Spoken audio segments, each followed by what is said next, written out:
Welcome! Today's topic is 4 reasons why Muslims should not celebrate the New Year.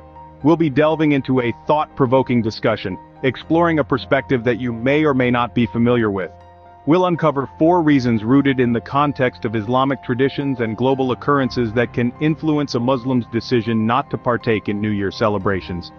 These reasons revolve around the Islamic calendar, the origins of the Gregorian calendar, the global situation of Muslims, and the potential dilution of Islamic identity.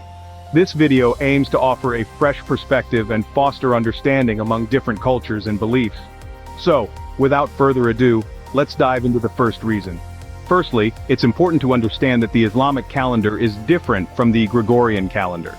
The Islamic calendar, also known as the Hijri calendar, is lunar-based, meaning it's regulated by the cycles of the moon.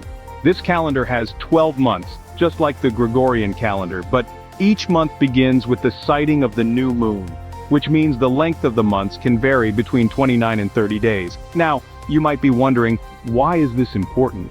Well, the lunar-based Hijri calendar is deeply embedded in the religious observances of Islam. It determines the dates of significant Islamic events and observances. For instance, the holy month of Ramadan, the time of fasting, prayer, and reflection for Muslims worldwide, Hajj, the annual pilgrimage to Mecca, and the Islamic New Year itself all follow this lunar calendar. On the other hand, the Gregorian calendar, the one most of the world uses today, is solar-based. It's tied to the Earth's orbit around the Sun, which is why each year consistently has 365 days, give or take a leap day. New Year's Eve, the last day of the Gregorian calendar, is a celebration of the end of the solar cycle. You see, the Islamic calendar being roughly 11 days shorter than the Gregorian calendar, the Islamic New Year, known as the Hijri New Year, doesn't align with the 1st of January. It shifts earlier each year by about 11 days. So, when the world is celebrating the New Year on the 1st of January, it doesn't necessarily coincide with a new year for Muslims. This difference in calendars is our first reason why Muslims may choose not to celebrate the New Year on the 1st of January. Now let's move on to the second reason. The second reason revolves around the origins of the Gregorian calendar. Now, to truly understand this reason, we need to take a step back in time, back to the late 16th century. The Gregorian calendar, named after Pope Gregory XIII, was introduced in October 1582. But why was it introduced, you may wonder? Well, the purpose was to correct a slight discrepancy in the previous calendar system, the Julian calendar. This discrepancy was causing Easter, a significant Christian holiday, to drift away from the spring equinox. Therefore, the Gregorian calendar was essentially a modification to better align with Christian religious observances. The calendar has 12 months, just like the Islamic calendar, but the year starts on January 1st, marking the New Year. This date, however, doesn't have any particular religious significance in Christianity, unlike the start of the Islamic year, which marks the Hijra, the migration of Prophet Muhammad from Mecca to Medina. While the Gregorian calendar is widely accepted as a civil calendar, its roots and purpose are deeply tied to Christian observances. This brings us to the crux of the matter. The New Year celebration, as per the Gregorian calendar, is not inherently a religious celebration, and doesn't align with significant Islamic events or observances.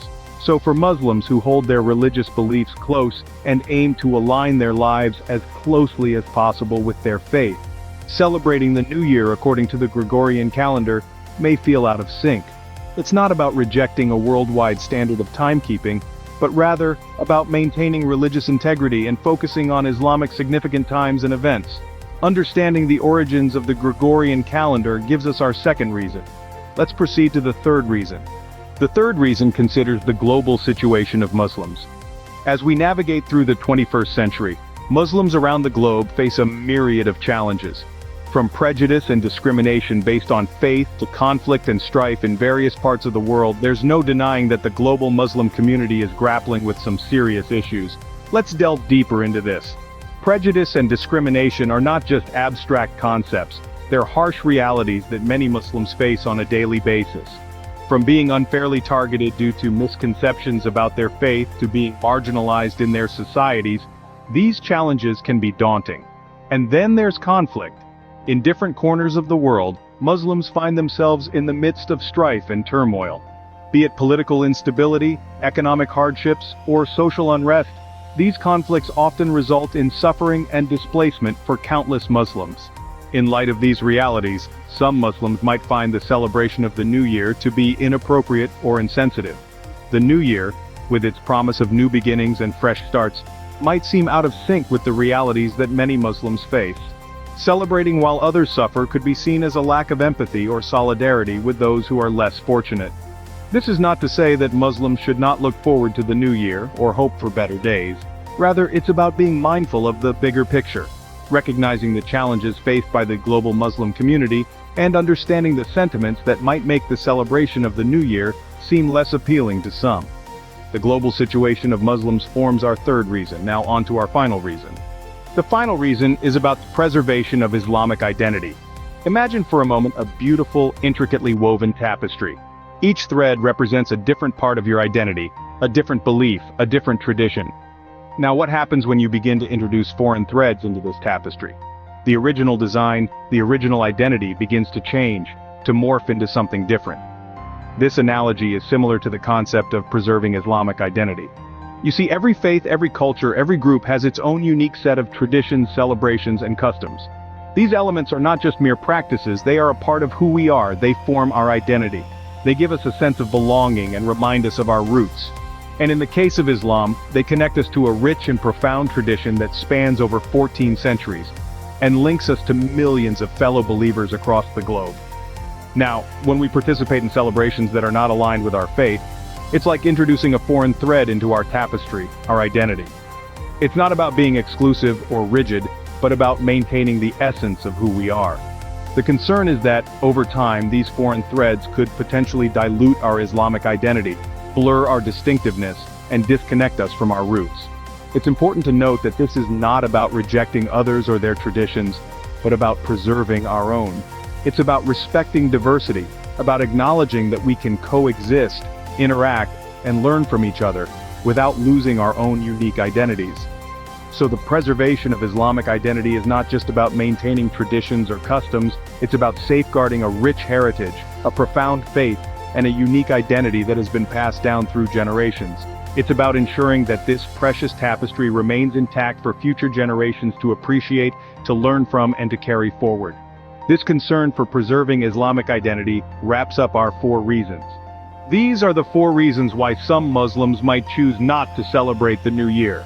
To recap, we've talked about the Islamic calendar and its difference from the Gregorian calendar, which forms the basis of our modern New Year's celebrations. We've also delved into the historical origins of the Gregorian calendar and how it may not align with Islamic beliefs and practices. Next, we've touched on the global situation of Muslims and how celebrating the New Year in the traditional Western sense might not resonate with the experiences and sentiments of Muslims worldwide. Lastly, we've discussed the potential dilution of Islamic identity and how abstaining from New Year's celebrations could be seen as a means of preserving and asserting that identity.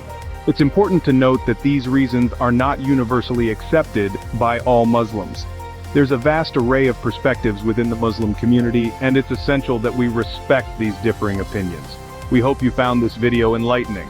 Please let us know in the comments what topic you would like us to cover next. Thank you for watching.